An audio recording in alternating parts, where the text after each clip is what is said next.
Hello and welcome to CTV News Across Canada for Wednesday, January 28th. We've got the top local stories from coast to coast, stories that affect you and the country. Thanks for joining us. After close to 72 hours without power, the lights and heat are back on in NDG. But for Dawn Lambing, there's no going back to normal. I got the call yesterday morning that she had passed during the night. Lambing says on Sunday afternoon she got a knock on the door. Police were there to check on her elderly upstairs neighbors. We went in and we got upstairs and it was obvious that Sheila needed to be transported to the hospital. 87-year-old Sheila Padmore and her 91-year-old husband had been trying to wait out the outage at home. I can see why they kept staying, just because they kept being told, oh, another 4 hours, okay, another maybe 5 hours. So, you know, you always have this hope that it's going to come on any time now. And it was just too late. Lambing says doctors at the hospital told her Padmore's core temperature was 22 degrees when she arrived. She did not survive the night. The coroner has started an investigation. Well, I felt like this was entirely avoidable. For this tight-knit community of neighbors, the loss is a major blow. If we knew it was going to be 3 days, we would have been able to make arrangements for the long term. Interim Côte-des-Neiges NDG Borough Mayor Sonny Morose says he met with the head of Hydro-Quebec and says she committed to providing better communication in the future. It's my deepest condolences to the entire family, to the community, the residents on the block that dealt with this tragic death. And we're going to do everything we can to get answers for the family and those closest to them. At the same time, some on the block are dealing with horrible damage inside their homes. And all of a sudden, I'm in the middle of a work call, and I just hear a loud boom of water, almost like a waterfall in the bathroom. Juliana Herrera says the heat turned back on in the night. She says they tried to reheat the house slowly, but the frozen pipes burst, flooding her bathroom and her downstairs neighbor's apartment. I'm just shocked at the lack of accountability. A neighborhood that's already been through a lot, now trying to pick up the pieces. Matt Gilmore, CTV News. In just a split second, this masked suspect fires 7 shots into a northeast Calgary home. Surveillance footage from the homeowner shows a second person walking close behind as it all unfolds.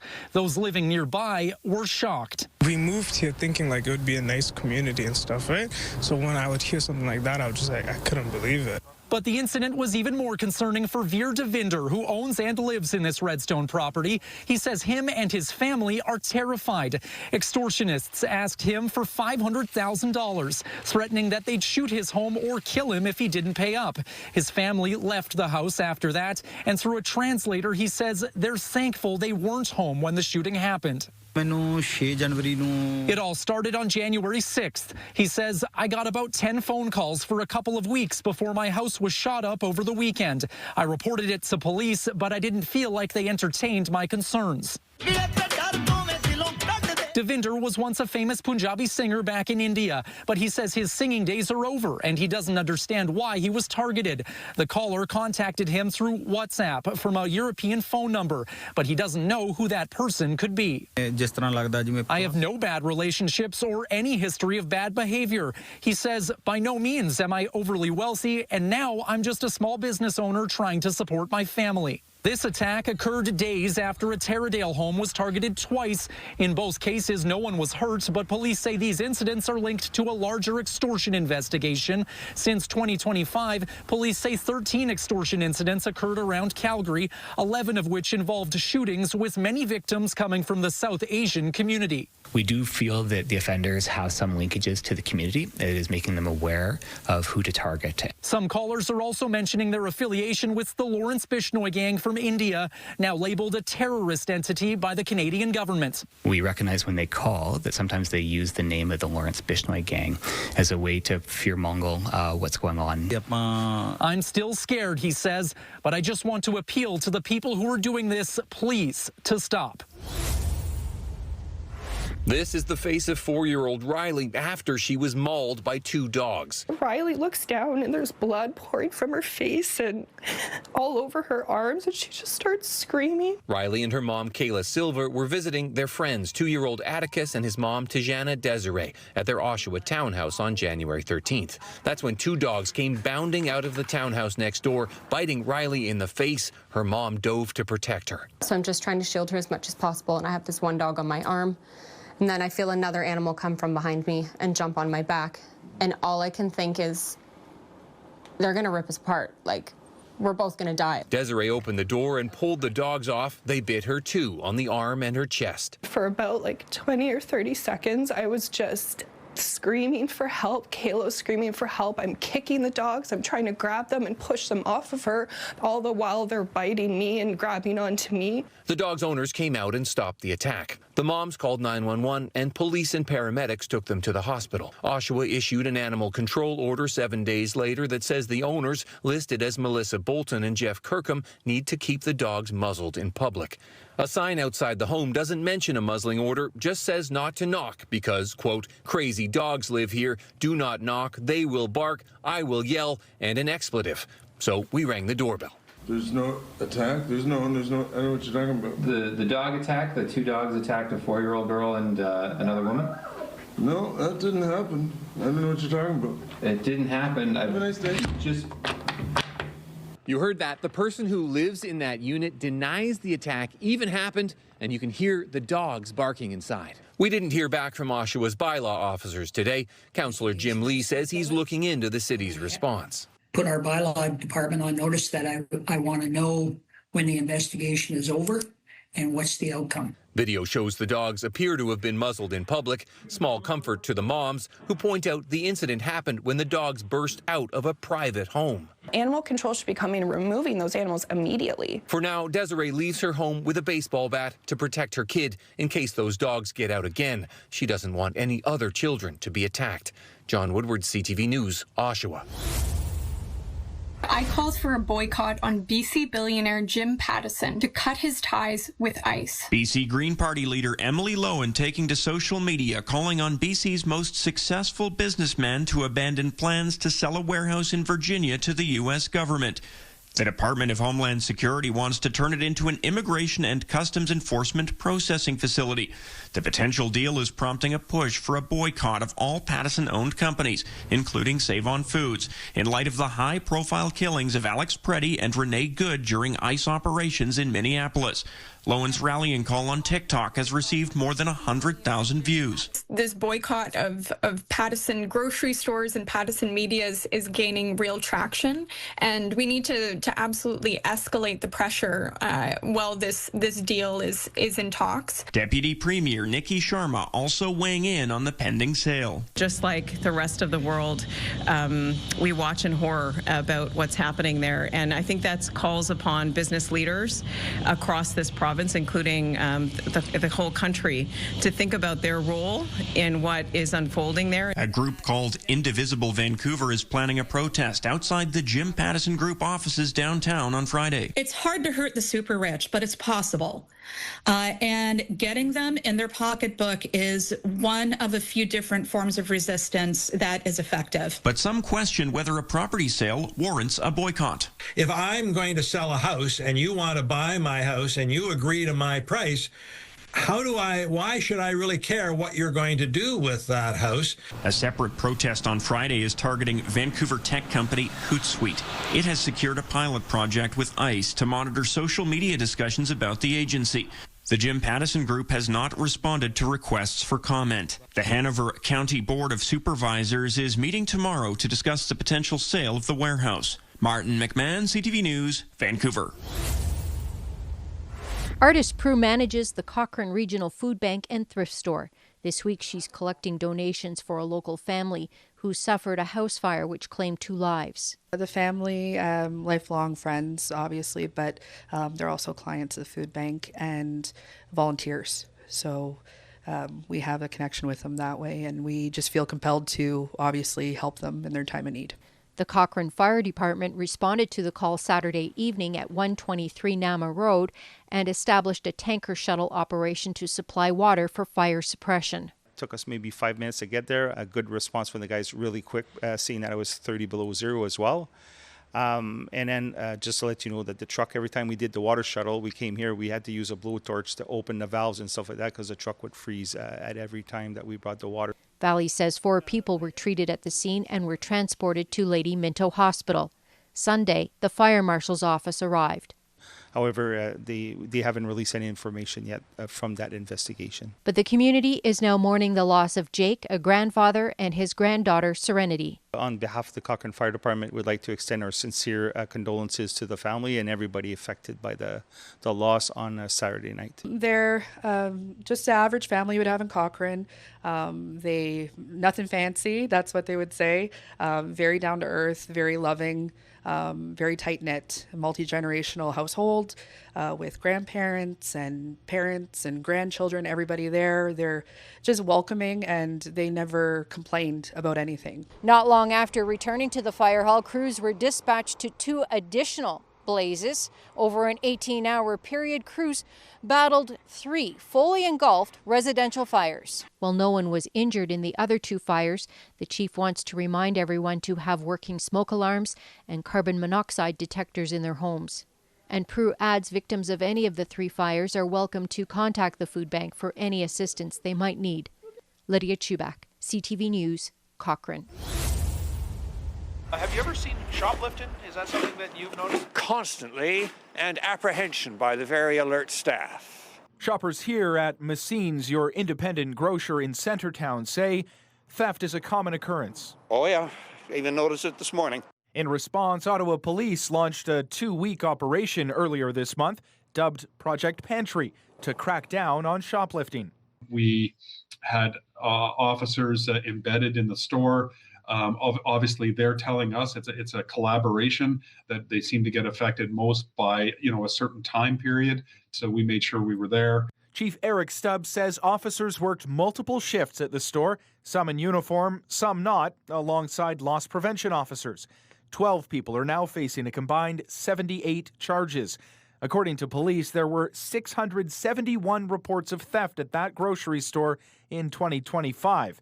Up from 502 the year prior. Unfortunately, downtown, you have people with addictions, primarily who run out of money, and if they can boost some product out of a grocery store, they will do it. Of the 12 people arrested, police believe some have ties to organized crime. People are running away, going to a car right away, and giving that product to whoever's in the car in exchange for something. And whether that's money or whether that's drugs, we've seen that. So there's elements of organized crime, certainly. Chief Stubbs calls this type of operation proactive policing, something Ottawa police are looking to do more of right across the city. It is resource heavy, but that's what proactive work is all about. It's about when you have that time, you have those resources that can be targeted on specific people or issues. You want to see an increase, an improvement of safety, and of course you want to see some charges. Now, Loblaw says it is thankful to the Ottawa Police Service for this latest operation. And we've also seen some similar operations from Ottawa Police in recent months, including one inside the Rideau Centre, when officers arrested 3 people who were allegedly responsible for stealing about $75,000 worth of merchandise from multiple stores. Patricia. CTV's Austin Lee live for us tonight. Thank you. A new year is often a time for change, and for some couples, it means the end of their marriage. We do see more people calling our office asking for initial consultations to discuss the preliminary steps that they would need to take if they were considering separating. An increase of as much as 25%, says lawyer Lori Stoyne. And it's not surprising these inquiries follow the holidays. I think that a lot of family law issues are brewing for a long time, and in our experience, holidays are times of stress.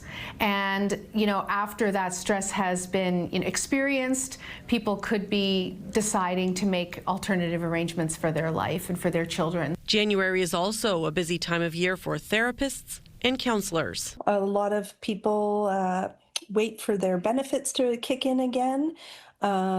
It's also a time where, the weather is gray and people are not always feeling the best. Tammy Benwell says she sees couples who are trying to address challenges in their marriages, those who are navigating its end, as well as those who are trying to figure out what path they want to take. It's very common for, some people to even say, I don't know what I want to do. But I know that this doesn't feel good. For those who do decide to separate, Stoynie says it's helpful to understand the legal framework, know the details of your financial situation, and have a strong support network. Whether that is family that you can lean on, or even seeking out a counselor or a therapist to talk to, because a lot of emotions come up. Benwell says therapy can play an important part in navigating the next steps. A lot of us are working to try and heal parts of ourselves in our relationships.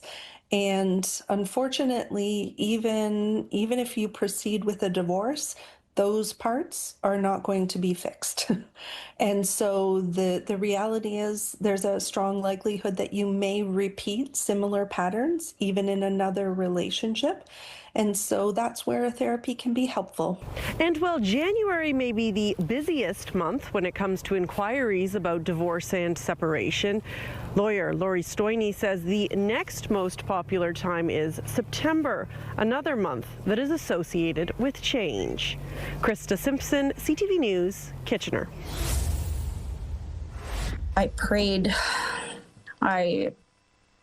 so hard for the school not to burn down for the kids' sake. April Swain says she jumped into her car after seeing on social media that Barons River School was on fire. She says she quickly got a hold of family to help find water tank operators just after 4 a.m. By the time they got to the scene, the fire had quickly spiraled out of control. The fire was on the other side of the school, so we couldn't see it. And as soon as the wind picked up, it just went up in flames. It was a place where she and her family went to learn over the years. She even worked there as an educational assistant years ago and still knows many of her former colleagues. When you work there, you become family. You meet a lot of coworkers, and it's just devastating to see that school burning. Now a central part of the community is lost. It's the second time in just over a year that Barons River has faced loss due to fire. This blaze took the First Nations community arena, which was right next to the school. On Tuesday, Barons River Chief and Council say they are working with Frontier School Division to help find 380 students a place to learn. They say, in quote, all options for temporary classroom space and alternative learning arrangements are being explored to ensure students can resume their education as soon as possible. Swain says it may be a long time before things get back to normal for teachers as well. So I feel for them too. Like all their hard work is gone, and I don't know when they'll see the students again. Swain says the nearest school with road access is Bloodvein First Nation, about an hour south. She hopes Chief and Council will find something in their community for kids to finish the school year. Joseph, do we know what caused this fire? Marilee, we reached out to RCMP for an update today. They say the night guard on scene observed the school filling up with smoke after 3 a.m. Officers say attempts were made to extinguish the fire in the crawl space by local fire departments on scene. The blaze unfortunately grew too big and could not be controlled in time to save the structure. Barons River RCMP say no one was inside, no injuries are reported, and the cause of the fire does not appear to be suspicious. An investigation is ongoing. All right, thanks for this, Joseph.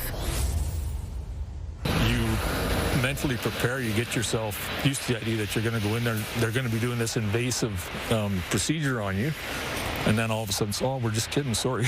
It's something Kimon Pearson has had to go through twice now. He has a growing aortic aneurysm and was told in November he needed open heart surgery. It was scheduled for December 4th. They called me on December 3rd, which I thought was going to be the arrival time for the next day. They actually postponed the surgery due to lack of beds. Something he was warned could happen. A November email from a hospital administrator states postponements have unfortunately become more frequent, explaining emergencies and transplants can change the schedule. As well, it said the hospital has been dealing with a shortage of heart and lung machine operators. Earlier this month, Pearson was told his surgery had been rescheduled for last week. He again began to prepare. So there's 3 gentlemen at work that are covering my position while I'm away and recovering. My wife has to arrange for time off. He says he was admitted to the hospital Wednesday, went through surgery prep, and was waiting in a gown when the surgical coordinator came in and told him due to a lack of staffing, the surgery had to be called off. At first I thought it was a feeble attempt at humor. I thought they were just kidding, and then I realized that they were serious. And I was irate, actually. I had to bite my tongue walking out of there. Pearson is sharing his experience to urge the government to step up. Something needs to change. I mean, they keep promising change, but we never see any. The Ministry of Hospital and Surgical Health Services says it cannot comment on individual cases, but it utilizes all other options before procedures are postponed. It says, as of Monday, a total of 9 non-emergent surgeries had been rescheduled across Alberta due to capacity pressures. Acute Care Alberta says from time to time, surgeries may need to be postponed due to unexpected gaps in clinical resources, including sudden illness. Both the ministry and health agency acknowledged the inconvenience. You're shoveling snow and you're doing all the physical activity, and you never know what's going to cause this thing to rupture. Pearson's surgery has been rebooked again in 2 weeks' time. Hopefully the third time's a charm. Nicole Weisberg, CTV News, Edmonton. Snowbanks continue to pile up around the Halifax area as many dig their way out of their driveways. I love it. It's wonderful. It's not too bad out here. The snow's so light and fluffy, so it's super easy to move this time. The only thing I don't like is clean it. That's it. Cleanup crews worked to clear priority 1 and 2 routes throughout Halifax last night. Crews have had no issues with moving it around. The extra serving of snow that we got overnight just kind of put us back a little bit because we made a lot of progress yesterday. Crews were getting onto residential streets, and then we got quite a bit more snow overnight, which has just put them back on the main roads. Snow routes for Halifax Transit were still in effect, and parks and recreation facilities have reopened. Everything's slowly getting back to normal. I know libraries delayed until noon. For the 3rd time in 10 days, schools were closed in Halifax. Snow, inclement weather, icy road conditions, and lack of visibility. Specifically, when we're talking about today, there was an additional snowfall over the course of the evening, around 8 to 12 centimeters across HRM. It also came down to side roads, sidewalks, and school grounds needing to be cleared. Of course, can't really guess at this point, but based on the forecast, we expect everything to be back up and running tomorrow. Many restaurants, including this Italian cafe, were closed Monday, a first time since opening 2 years ago. We were lucky to close just one day because a lot of the people that work with us, they have a problem to come in for the bus. The bus was not all available, and so we decided to be closed. They're just grateful to welcome back customers. Thank you to the municipality because they take care very well to the street. I have some complaint from my client about the sidewalk because it's not clean yet. And that sidewalk cleanup continues right now, Todd. Now, the overnight parking ban is back into effect again tonight, but important to note, it's not just tickets. Vehicles are actually being towed as well. The city tells us they actually towed 55 vehicles Sunday overnight and 23 last night. So if you were planning to park on the street tonight, you might want to reconsider it. Todd. All right, Emma, those cars behind you clearly will have to move. Emma Convey in Halifax starting us off. Thank you.